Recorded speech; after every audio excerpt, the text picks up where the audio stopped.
Hello, good morning, and welcome to Saturday. Welcome to the first day of the rest of your life. Happy birthday to you, even if it's not your real birthday, because every day is your birthday if you choose to celebrate life. Today we're going to talk about Edison and the famous quote, which I've heard being used as 1,000 ways to find a light bulb to 3,000 and 10,000. And they're kind of all wrong, if I'm honest. So we're going to talk about that in a little bit, and how it relates to you, and how you can look at your own failures or not failures in your life, and whether or not those failures are actually failures or whether they're just steps in the process towards finding the end goal that you want to get to, which obviously makes much more sense and is much more helpful. But first of all, we've got to say happy birthday, because I've got a lot of people to say happy birthday to. Apologise, it's been another 4 days since the last time I did one of these. I say apologies. Thank you for being patient, waiting for another one. Yeah, I've had a few things going on. I'm sure I'll go into too much detail now, but I had an assessment for autism and ADHD on Thursday, and the conclusion of the 3 psychologists in the room was that I didn't have either of them, which is a bit frustrating, since I spent the last sort of 10 years of my life figuring out how to overcome the problems I've been experiencing as a result of what I thought was these things. But it's all good, because it's allowed me to recognise that even whether or not there actually is a diagnosis or not, I can still change my neuro pathways to affect the change that I want to achieve and become the person I want to become, just by changing my habits and beliefs and so forth, and repetitively changing the way I do things, and eventually turning that into an automated responses, rather than positive automated responses instead of negative automated responses, which of course is exactly what I teach in my courses and so forth. So if you're interested in any of that stuff, let me know. We are going to be having a 7-day mental strength Kickstarter starting on the 7th of November. So if you're interested in that, let me know. Landing page will be coming soon, and I've been putting it off and talking about it for absolutely ages, but this time it's actually going to happen. Okay, cool. Quick happy birthdays to a whole bunch of people. Let's do it in reverse order again, since it's Wednesday. I've got to say happy birthday to happy birthday from Wednesday to Katie, Trevor, Kelly, Rob, Hannah and Juliet. Juliet, the baby whisperer. I think you call yourself the sleep nanny, don't you? And Hannah Jordan, who used to be my dance partner in ballroom dancing. I used to do that sort of stuff, so that's kind of cool. From Thursday, happy birthdays on Thursday to Danny, Theresa, Tina, Jonas, Nancy, interestingly enough, I noticed was in Santiago de Compostela. So next time I go there, I'm going to have to look you up and say hello, because I'm planning to go there and start my walking retreat in Santiago in April of next year. So if you're interested in doing a 7-day walking retreat starting in Santiago and meeting Nancy, then let me know, and I'll set you up with that as well, because that's coming in April next year. Happy birthday to Elaine, David, Maria and Stephen, whose birthdays it was on Thursday. From Friday, Amelia, Cassida, Andrew and Jade. Happy birthday to you guys from Friday, and happy birthday to James, Igor and Denise Eaton from today. Happy birthday to all of you guys for today. As I often do a little breathing exercise and wishing them happy birthday. We're going to blow out the candles on their cake effectively, but also wish yourself a happy birthday, you the viewer, because it is the first day of the rest of your life as well. So one candle, blow out the one candle just to clear your lungs out. Breathe in 5 through your nose. Put the hand on your heart. Light the candles on your left hand while you're holding your breath. And then blow out the candles on your left hand. Feel the breath on the tips of your fingers. That's a really good exercise for calming your nervous system down, taking yourself away from stress and panic and anxiety and back into a stable, calm mindset. It's very good for switching the sympathetic, there's a parasympathetic, which is the fight or flight thing, back into the sympathetic nervous system, which is basically telling your body, calm down, it's all right, there's nothing to worry about, you're fine, it's all good, you can relax back now, and in sort of animal terms, you can go back to grazing your food and not worrying about the panicking of the danger that might be ensuing on you. So anyway, that's all very good for that. Good. Right, so we're talking about Edison now.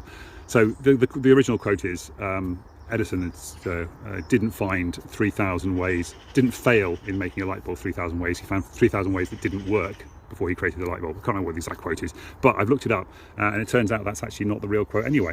And actually, he never really said that. Not about the light bulb. And anyway, he wasn't even the person who invented the light bulb. He was one of many people. There was a guy here called Swan in the UK who actually invented the first light bulb and created fairy lights in theatre in.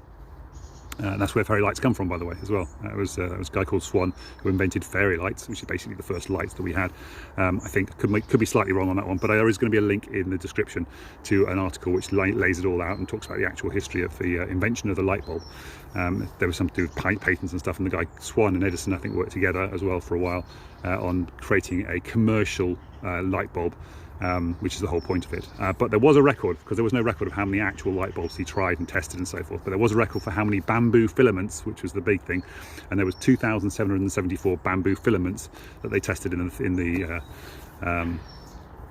factory or whatever it was, and so that's where the 3,000 comes from. But actually, the quote from Edison was about batteries, when he was first trying to invent the battery, or whatever it was he was trying to do. I can't remember again, you have to read the article. And the quote was, the interviewer asked him, "Isn't it a shame that with all that tremendous amount of work you've done, you still haven't been able to get any results?" And Edison then returned on him like a flash and said, "Results? Why, man, I've gotten lots of results. I know several thousand things that won't work." So that's the actual quote. It's not about the light bulb, it was actually about batteries. And what he actually said was, "I know several thousand things that won't work." So he did get lots of results. So the actual question was about results. Isn't it a shame you haven't got a result?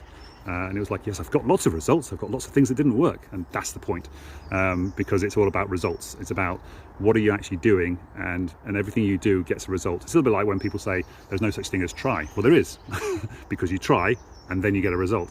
And your result is either positive or negative. It's either successful or not successful. But the trying bit is I'm going to attempt this thing, and then you either do or you do not. I mean, the actual quote is, there is no try, it's either do or do not. And that's kind of true, because in order to do the trying, you have to do the thing. You have to, lift. I always talk about, I've got a twig. I've got a leaf, I haven't got a twig. A leaf will do. Oops, yeah, that's sticky. What's that? Marvellous, isn't it? Okay, so as if this is on my hand, I want to try and pick up this bit of bark here. Now obviously I can't just, if I leave it there, I'm not trying.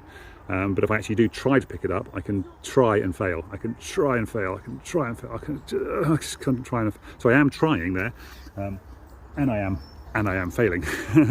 And a better solution of that would be if you pick it up and then you say try and drop it. Well, I can't try and drop it, because I either do drop it or I don't drop it. There's, as soon as I let go of it, it's gone and it's dropped. Whereas the picking up is a potential. As you can see, I can pick it up, but I can fail. I can fail to pick it up. I just dropped it again. I can fail to pick it up because I've not gripped it correctly. But I need to learn. I need to test it and say, okay, so I need to squeeze it a little bit harder to be able to pick it up. A little bit if you think about something that's like really fragile, and you want to try and pick it up, you want to be really careful with it. It's like, how much actual pressure do I need? I don't want to crush it, but I need enough pressure so I can hold it and then pick it up. So then there's a trying element in that. And whether or not you then succeed. So that's the whole point of this thing, is how many times are you going to try this thing and get a result and then learn from the results and then move forward. So that's the whole point of this particular thing here. And the other quote that's in my description, which now isn't relevant because I've gone off on a different tangent, but it kind of is, I suppose. It is relevant. And I heard this from, I can't remember, Bob Proctor, I think it was, who said that when you read a book for the second time, like a personal development book, you often find things that you kind of feel like you missed the first time you read the book. But what he said was, it's not like you're finding something new in the book that wasn't there before, because the book hasn't changed. All the words were there before. The difference is that you have changed. Your life has moved on, and as a result of reading the book the first time, your life has changed because you've learned stuff and you've absorbed more information. And so your life has changed. And then you've gone out in the world and tried things. But even if you haven't tried things, even the fact that you've read the book is a process.